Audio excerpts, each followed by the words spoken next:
thought I'd talk a little bit about fencing materials.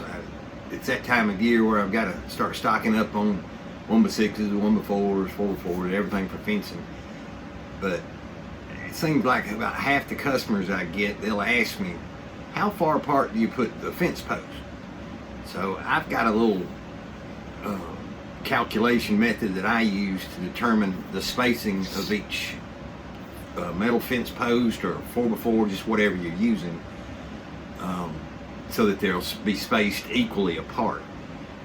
So in thinking about it, you've already got several established points, say where you want to put a gate. So you can go on and put your gate post there, and then you might have the corner of a lot that you're going to. So you go on and put that post up. Then you just take that dimension between those 2 points. And what I do, I like working with, when we're doing wooden fence, working with 16-foot material. So what I'll do is divide that distance between the posts by 8. And you'll come up with a number. It might be 21.85, just anything. Well, what I do is take that whole number by itself, add 1 to it, then divide that back into the distance. And it'll give you something a little bit less than 8 feet. The sweet spot for me, what I like, is about 7'10", somewhere close to that. And at that point, I'll cut a stick, just anything that you've got, pipe, whatever, to that length, and I'll use it. Go on and pull your line, but I'll use that stick, lay it on the ground, and spray paint my dots where I need to drill all the fence post holes, or drive fence posts, just whatever you're doing. Now, if you're doing the pre-made fence panels and setting your post, you might want to go on and cut your spacer pieces that you're going to actually nail in, if you're going to do those, or cut you one and put between those 4x4s as you're setting them up in the holes and putting saccharine or whatever you're doing to secure the post in. That way you'll have them spaced out exactly, allowing for the thickness of your post for those pre-made panels. You'll have to do that just according to how you're putting those panels on. A lot of people will toenail them to the inside of 4x4s, then put one cap on the 4x4s, and then I've seen some people nail them on and then come back and put a piece on.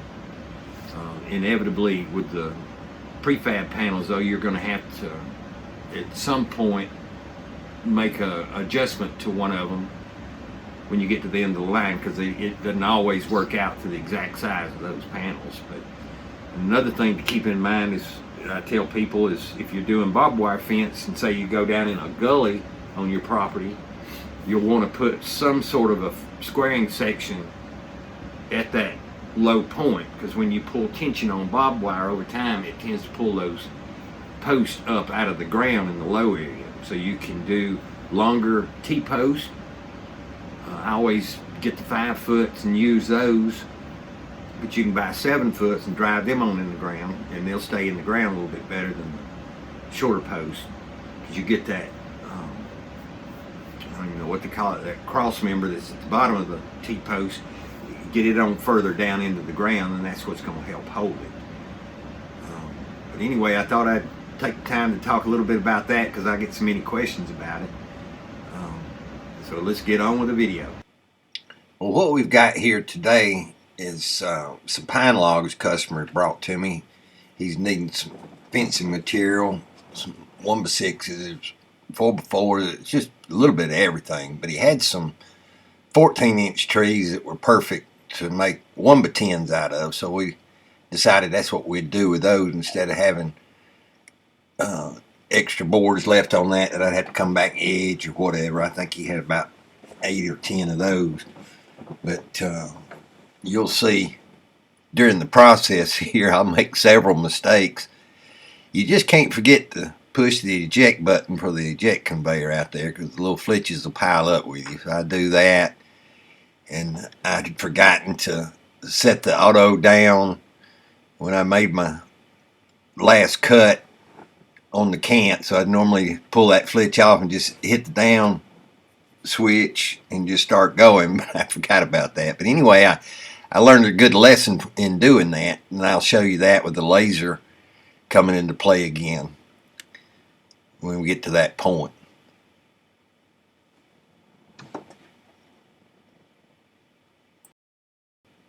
I have to get myself a little sweet tea in the mornings. I always enjoy it.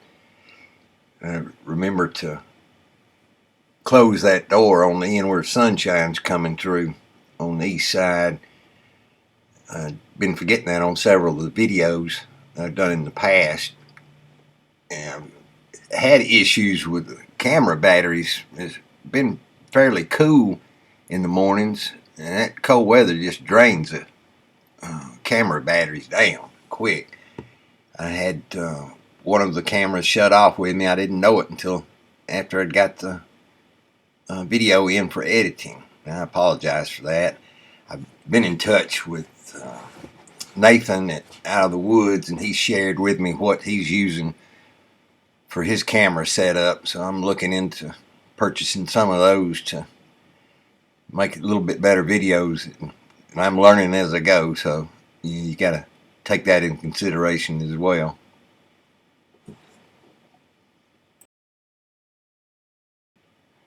This particular log was only like 10'6", I believe it was, but you can see that the butt end of it, tail end of the machine there, is just sitting on that last bed rail. You can see there I just forgot to turn on the ejector conveyor. Like I say, I've made several mistakes during the day on this. I don't know, I was just having an off day, but we got it done anyway though. But these shorter pieces, you can see here the flitch doesn't come back enough for the belt to grab it, so I have to spin off my seat and give it a little nudge to get it going, which is no problem, but it's just the nature of these shorter ones. It would help if I had that takeoff conveyor a little bit closer to the mill, but it wouldn't give me enough room to walk in between, so I'm just trying to stay comfortable with it, and I don't mind just giving a little nudge when it's needed. You can see here that flitch has made it out on the ejector conveyor. And the hydraulics on it, when it's cold, it's really slow starting off in the morning. I usually have to cycle it 7 or 8 times just to get it to where it wants to work within the time cycle that I've got it set up for. So rather than change the timer on that, I just cycle it several times to get it kind of warmed up.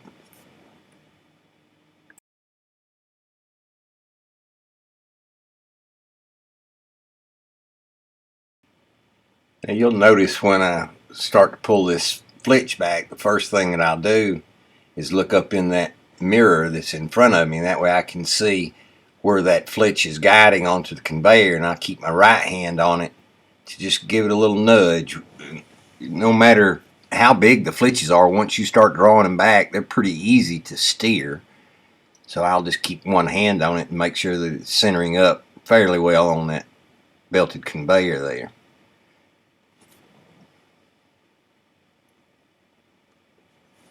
I have to say the hydraulics on these Woodmizers are really good. They're good and strong. I've seen some of the LT50s. They seem to work faster. I'm sure they've got bigger pumps or cylinders, lines, whatever. But the speed of this LT50 that I've got is plenty for me on the hydraulics.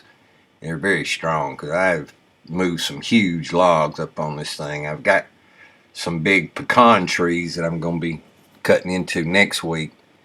You don't see a lot of pecan. I guess the trees are more valuable growing the nuts than they are selling as lumber. But it's some really pretty wood. That and hickory are probably my 2 favorite species. So you can see that when I set the log up, I cut one of the worst sides first, so you can see that it's thrown the knots out on the side here, so that the face of his boards are going to be about as clean as you can get out of that log.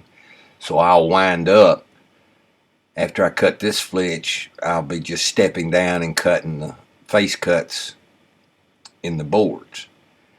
And I think this is where I forget to set the auto down, so I'll have to come back and reset it. But in doing that, I figured out a way just to use the laser again to realign the blade with the top of the board.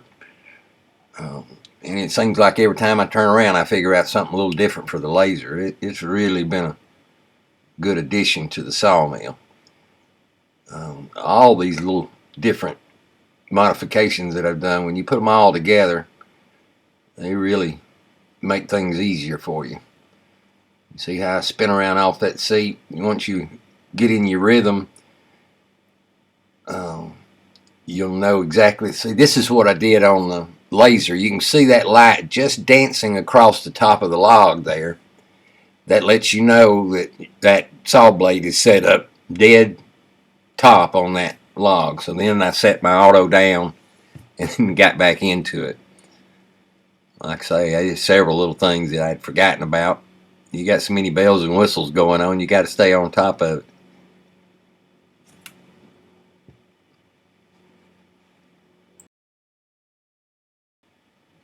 You know, you get to sawmilling these cants down where you're just running back through the cant and coming up at the end and just cycling back through. That's what the speed of it is what got me going on the modification to speed up the saw head as it's going up and down. Because once you get towards the bottom of the cant, it just seems like it took forever to come back up, so that you can just keep going through the cycle here, up and down. But by increasing that speed 20%, it's really made a big difference in it. I don't feel like I'm waiting on the saw head anymore. I think I've got a decent speed for what it's worth on it. You know, but it is, once you get down to the bottom of the cant, you know, you're still waiting on it, but it's just not as bad as what it was. So I'm really glad that I made that modification as well.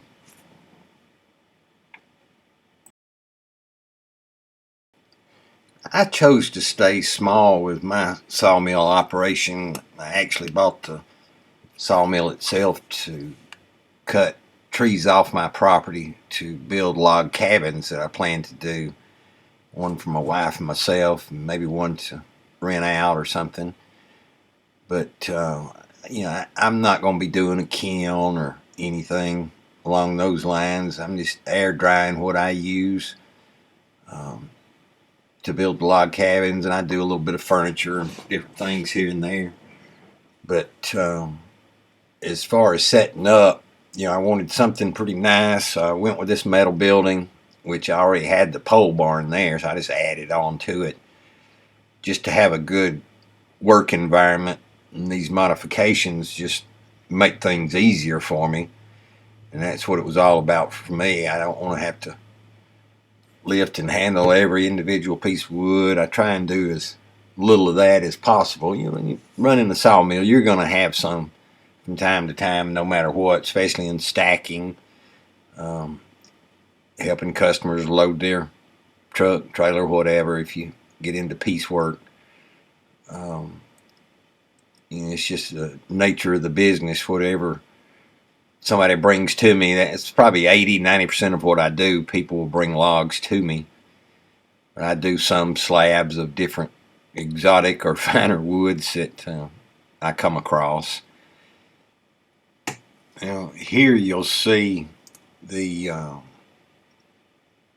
saw blade guide extend out to get around the clamp there. I've had several viewers, you see, that moved in, moved out, moved back in as I was going down through there. I've had several viewers ask about that, so I thought I'd throw a little short zoom in on that.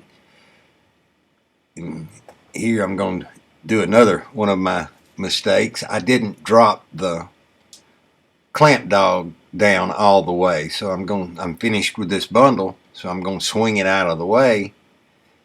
As I swing it out, I realize I didn't drop the clamp. You probably see it there. So it was keeping me from spinning that all the way out. And I set it up on it. You can see it right there. So I just had to drop it like an inch so I could spin it on out far enough where I could grab it with the skid steer. So I'll just take the whole bundle out and put it on the customer's trailer. Another thing that I do when I get to the bottom of the stack, I'm cutting 1-inch board. So if that bottom piece is like 1 1/8 it won't drop down in the auto down. So what I'll do is just go into manual, drop down to 1 inch, make that cut, and that'll leave the off cut still contained inside the bundle. So I don't have to fool with trying to get it out or anything. So that leaves all 1-inch boards and then one off cut sitting there. You can see this is how I handle my pieces. Now, at one point I did draw back finish bundles on the conveyor, but I just found it easier just to swing this out because I got to get on the skid steer anyway and just take the bundle right on out, put on the customer's trailer, because that's what I'd have to do at the other end anyway, and that kind of keeps my skid steer right there at the end of the sawmill where I like to keep it for bringing logs in and out. That's another good thing about that attachment. You can just grab an end of a log and bring it right in the building if you need to. And that's what I do on some of the bigger ones. And here I'm putting up on the mill a oak log. I think it was 20 feet 8 inches. And the capacity on the machine is supposed to be 21 feet. So I'm really pushing it with this. So I thought I'd include this video just to show some of the limitations on the machine and how you have to have it positioned just right to be able to handle the log, get off of it at the tail end and get back on it up at the operator side. So here I'm trying to figure out exactly how far I need to push it. You can see that bow that's in it, so I've got that positioned up, and it's got a lot of flare here on the butt end of the log. So I'll cut that off when I flip it over. I'm going to get this bow out of it first and then flip it over to get that crown off. So I came back to check how far I was from that small piece of tape that Woodmizer includes on the frame of the machine. So I see that I need to nudge it back just a little bit. So I'm going to raise up the roll of toe boards to try and ease it back just a little bit and get kind of split the difference basically. So I've got that small piece of tape right there on the tail end of the machine, and there's one up at the operator side, so that lets me know where my length limitations are at. You know, and it really slows things down for me because you have to slow down at the end of the machine, slow down coming back because you hit the bumpers too hard, whatever. And it's hard to get this drawback guide to catch the flitch to pull back. And this is where the drawback fingers on some of the models would come in handy. And that's another modification that I'm thinking about doing on my machine, is making some drawback fingers but incorporate them into the lift mechanism that's on my machine that lifts the arm up. I think that would be a good addition, so that's going to be coming at some point in the future. I think that would be a good addition, especially for these longer logs. And you'll see when I get to the end, I actually have to manhandle the flitches, slide them back enough so that I can get my drawback arm onto the end of the flitch just to pull it back. You'll see that coming up. Now I'm setting the pith of the log. Got the laser on, centering up in the tree, the log. And it just takes a few seconds in doing that. You know, having that mirror at the tail end of the machine, I've gotten where I can just gauge it looking at it. So I've got it set there. I'm coming up, set my height for the first cut.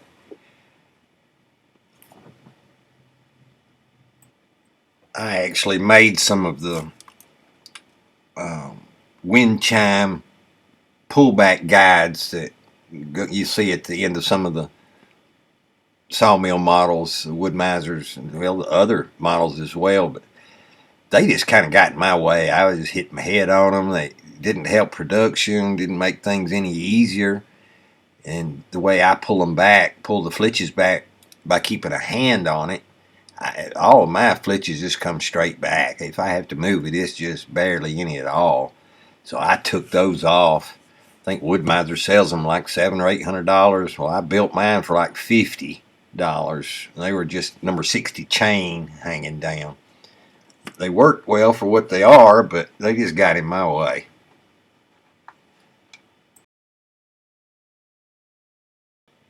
I'm going to be making 2x8s out of this oak. I've got a customer, he's reflooring a old farm trailer he's got. He didn't have enough logs, 20 feet, to do the trailer, and we both discussed it. So you'll see coming up after I pull this first flitch off, there's going to be some wane on, I think, 2 or 3 of these pieces. But we decided that he could just flip those over, put the good side up, let the bark be on the lower side, and he'd be well enough to get as much as he could for the trailer. He's got a couple of other logs that he's going to be bringing at some point to get the wood to finish up his trailer so he can floor the whole thing. But you'll see when I get this flitch back that there'll be some wane left on it. We've allowed for that. I think this is going to work out about right for him to get the most that he can get anyway. You can see here that the drawback arm just won't drop down behind the butt end of the log there, so I'll have to get off and manhandle that flitch and just slide it back enough so that I can get that drawback bracket onto the end of the flitch. You know, and talking about the drawback fingers that I'm thinking about doing, the ideal situation would be to bring them down so that they're right behind the saw blade, and you can get the most capacity use out of them. But you're kind of limited in that regard. I haven't checked the measurements yet, but you've got the blade guide arm that slides in and out, so you've got to stay out of the way of it. You don't want to bring it in and then hit those. So I'm thinking about stopping them, say, at a 12-inch distance off the back stops, and then just put a stop on the blade guide arm so that you wouldn't hit them. It would just stop that arm. I have not gotten far enough along into it, but I think that would be a good addition to the sawmill. So that's one of the other modifications that I've got in mind. As you can tell, I'm all about modifications. Anything to make it easier, that's what I'm all about. But I think that would be a good addition to the machine. I like the idea of those drawback fingers, and the drawback guide that I've got now, it being able to raise up and down, is really ideal for what I do in leaving stacks of lumber on the sawmill.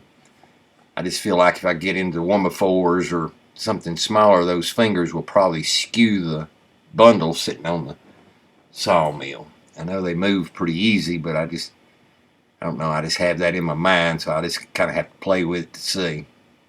So I've got this one flipped over. It looks fairly straight on this side, a little bit of flare down on the butt end of the log. So we'll see what it looks like when I get it off. It's going to be a little bit of wane, I think, on these two sides and then one of the others. But as I said, he can flip those boards over on his trailer, and we won't be wasting near as much wood. You can tell how thin I'm cutting these flitches, so we're trying to get him as much wood as we can. That's one advantage of people bringing custom logs in for what they're needing. You know, I can kind of tend to each situation instead of just throwing a log up there and blowing and going like some of these big mills do. I pay attention to what the customer needs and then what they've got in the log to try and get the most out of it. It's something I enjoy doing. It gives you a little more to think about sometimes, but doesn't hurt you to think from time to time. I know I forget a lot, so I need practice thinking. I'm having to do a little manhandling there. My little 165 pounds. That flitch probably weighs twice what I weigh, just looking at it. I'm just bringing it back enough to catch on that end there. Now, I don't get the whole video of cutting this log up completely, and I apologize for that, but the batteries on my camera went out. Cold weather. It's a pretty cold morning here. I think it was 21 when I did this. It really takes it out of the batteries. Like I say, though, I'm looking into getting some better equipment. I want to do a better job with it so that the videos I've had audio issues and these battery issues. It seems like one thing after another. It's so cold that the hydraulics were not working well enough on that ejector conveyor outside, so I just had to get off and go out there and push it off. You can see it's going up, but it's very slow. So the timer on the controls times out before it gets up to the 35 degrees that it's set for.